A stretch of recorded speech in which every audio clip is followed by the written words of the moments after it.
What is up, everyone? Welcome back to yet another video here inside the nerdy realm in the multiverse. We've got the final episode of the Book of Boba Fett Season 1. Today we are going to give our thoughts and break down as much as we can for the finale of the series or season, Chapter 7, In the Name of Honor. Just before we begin, I want to give a spoiler warning as we will be touching on the major plot points that happened in the finale. Come back when you have seen the episode. Now, let's begin. First, we are going to give our thoughts on the finale and the series as a whole. The series as a whole was very entertaining and fun, and I really did love it, especially as a Star Wars fan. That is for sure. There were some underwhelming points and even some episodes that felt lackluster, and parts of the series that were just okay. Speaking of underwhelming, if I am being honest, I felt sort of underwhelmed by the finale's post-credit scene and some scenes in the finale that went by way too quick, especially Boba's final battle with Cad Bane. I did enjoy everything as a whole though, but also felt a little underwhelmed. Boba definitely got his time to shine in the show, that's for sure, and I loved that. If I had to rate the finale, I would give it a 7 out of 10, and if I had to rate the series as a whole, I would say it's around an 8.5 or 9 out of 10. The whole series had some really bright and beautiful moments, and I will not nitpick anything. Therefore, we will begin breaking down the finale of the series or season, as we do not know if there will be a season 2 yet. We start the episode off in the ruins of the Sanctuary Cantina that Garsa Fwip ran, that the Pikes blew up at the end of the last episode, where Boba, Fennec, Mando, and the mods discuss how they are going to approach this war. Boba wants to go back to the palace to fight from there, but the mods disagree and suggest they fight from the ruins of the Sanctuary, and Boba eventually agrees to their idea. We then see Cad Bane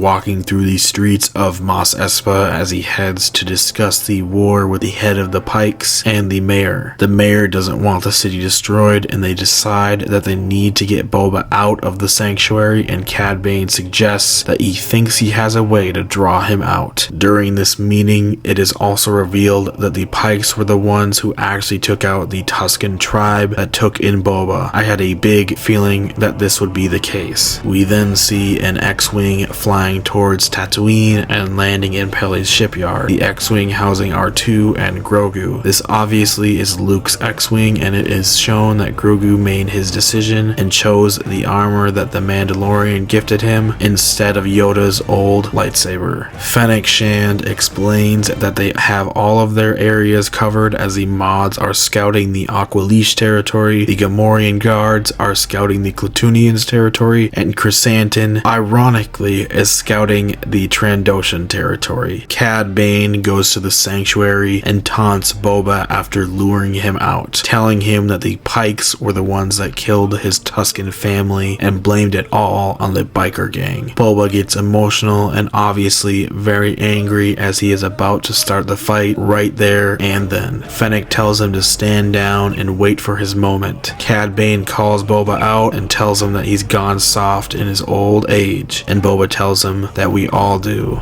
Cad Bane and the Pikes leave. The modders then contact Fennec and Boba and tells them all that something weird is going on and that something feels off. The locals begin drawing blasters and attacking the modders. The Trandoshans then start attacking Chrysanthemum, and the Klatooinians attack the Gamorreans as well. The Gamorreans end up getting killed by these ambushes. Fennec ends up leaving the Sanctuary to go save the modders and then take out the leaders behind the Pikes in the center of Mos Espa, where the Pike leader, Mayor, the Aqua Leash, Trandoshan, and Klatooinian leaders are all there as well. Obviously, they all took allegiance with the Pikes, betrayed Boba, and broke their treaty with Boba as well. The modders are saved by Fennec, and they start heading back to the Sanctuary. Boba tricks the Mayor's assistant into surrendering for them with an offer. However, Boba's offer was actually a threat to the Pikes. Boba and Din then come flying out and start taking out the Pikes, something that we have all been waiting for. Boba gets his action for the series. They take out a ton of Pikes on their own before getting pinned down, then getting saved by the people of Freetown as they ride into Mos Espa in their speeder tank. The modders then come in and start assisting them. We then hear roars in the distance and see Pikes getting flung around. Chrysanthemum survived the Trandoshan ambush, but is severely injured. I was so afraid that they were were going to kill him off while he was running towards our group for safety, as he was just getting gunned down. However, Boba ends up saving him and he survives. They make the Pikes retreat and they begin celebrating a little too early, as these huge droids come in looking like giant droidicas, but these are Scorpionic Annihilator droids. The blasters don't penetrate their shields, neither does the Darksaber or their flamethrowers. Boba tells Mando to protect the others while he goes to get reinforcements. They are all getting pinned down by the Pikes and the Annihilator droids. Mando is struggling to fight the droids as well. Peli comes in with Grogu and we finally see the reunion between the two after they first separated in the season 2 finale of Mandalorian. Everyone is trapped and struggling to fight the droids and the Pikes. We then hear roaring in the distance and stomping as it echoes through the streets of Mos Espa. The Rancor climbs over a building and Boba is riding it. This was so cool to see and I love this part of the episode. Boba and the Rancor end up fighting and taking out both of the Scorpionic Annihilator droids. As Cad Bane emerges from the alley as the Pikes retreat, Bane stands in front of Boba and the Rancor with no fear. Even while it closes in on him and roars in his face, he just uses his wrist flamethrower and knocks Boba off of the Rancor and scares the beast away. We then get a long-awaited standoff and duel between the two, as Cad Bane and Boba both ridicule each other. Cad says that he's known Boba for a long time, but he never understands his angle. This is a reference and a callback to how long they have known each other, as Cad Bane, as well as people like Bossk, helped train and raise Boba after Jango's death at the hand of Mace Windu in Attack of the Clones. Cad Bane says he's much older, but he's still faster than Boba. This comes to be true as he basically outskills Boba and quickly shoots down Boba, as he closes in and tells him that this isn't the first time he's beaten Boba out on a job. Another callback to their encounters together, as the dent in Boba's helmet and the metal frame on Cad's head both come from a previous duel they had with each other. Cad bests Boba, takes his helmet off and is about to shoot him before Boba uses his gaffy stick given to him by the Tuskens and he ends up taking out Cad Bane.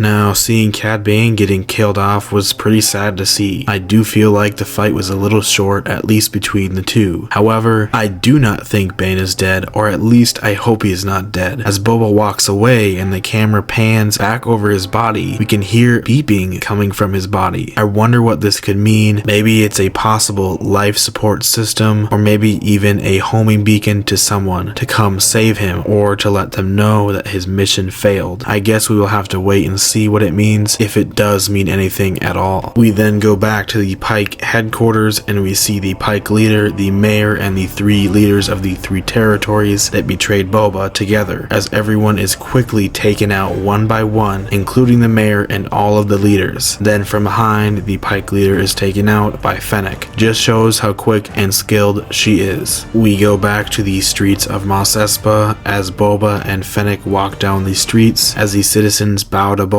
as he seems injured from the shots that Cad got off on him. Fennec tells him that he should take a nice long rest in the Bacta tank, but he says that it is being used. I instantly thought that Boba saved Cad Bane here, but this doesn't seem to be the case, as the post-credit scene reveals who is in the Bacta tank. The episode ends off with Boba, Fennec, Chrysanthemum, and the modders celebrating and making a joke about the fruit that Chrysanthemum is eating. I am glad that we will most likely be getting more of Chrysanthemum, possibly even in the Kenobi series, as he fought him before, as he does have the scar in the Boba Fett show that he got from his fight with Kenobi. We then see Mando and Grogu flying off, leaving Tatooine, as we get a cute moment between the two as Grogu taps on the glass in his special spot in the brand new N1 Starfighter, as he wants Mando to go fast again. As they blast off, as we wonder where they are going, it cuts to black. The credits roll through and then the post-credit scene comes in where we get the reveal of who is in the Bacta tank, and it is Cobb Vanth. The modder who helped save Fennec is standing above the Bacta tank as well, meaning that Cobb will be getting some modifications himself. Not to nitpick or anything, but I do feel as if this post-credit scene was a little underwhelming and unnecessary, as most people expected Cobb to survive before we even saw this, as Cad Bane shot him in the shoulder, which wouldn't kill him. As the post-credit scene ends though, so does the first season of the Book of Boba Fett. One thing that felt confusing to me though was the fact that we never saw the body of the female Tusken that trained Boba with the gaffy stick, and it was never touched on what happened to her or if she survived or where she is now. Whatever the case may be though, I really enjoyed the series as a whole and thought it was a lot of fun, and I loved seeing more of Boba, and Tamara Morrison is a great actor, and I do think it would be great to see a second season, and I believe that Tamara deserves to get more respect and recognition and more time on screen, because I know he loves his character and the Star Wars universe. Let us know what you thought about the finale of the Book of Boba Fett and the series as a whole, and if you would want a season 2 for the series down in the comments below. With all of that being said, if you wish to support the channel, feel free to check out our clothing inspired by the series, with Boba and Fennec sipping on some blue milk and ruling with respect. Link is in the description below. It is greatly appreciated. That has been our first ever Star Wars chapter on the channel. The next we have in sight is of course the Kenobi series. As always, thank you all for watching. If you are feeling extra nerdy today, don't forget to hit the like button and smash the subscribe button with notifications turned on to help support the channel and to get more nerdy content from us. We will see you all the next time that we go through and explore the nerdy multiverse.